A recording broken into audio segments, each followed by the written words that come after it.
तोहमत ठोंसी जा रही है कि 8 फरवरी का है, कोई 9 का है, नज़र आई हैं चीज़ें।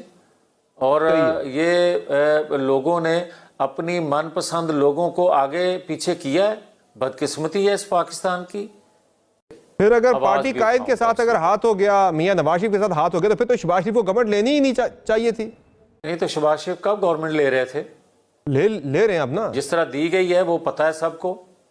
बस छोड़ें यार, जिस तरह 8 फरवरी के इंतखाबात हुए हैं। सही है। वो तो अब ये भी कल पंजाब असेंबली में बड़ी पॉपुलर बहस रही है।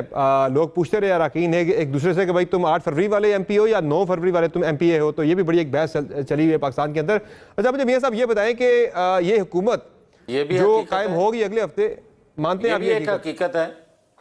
अच्छा मानते हैं आप कोई 8 फरवरी का एमपी है, कोई 9 फरवरी का एमपी है, और आप ये मानते हैं नताइज तब्दील हुए 9 फरवरी को?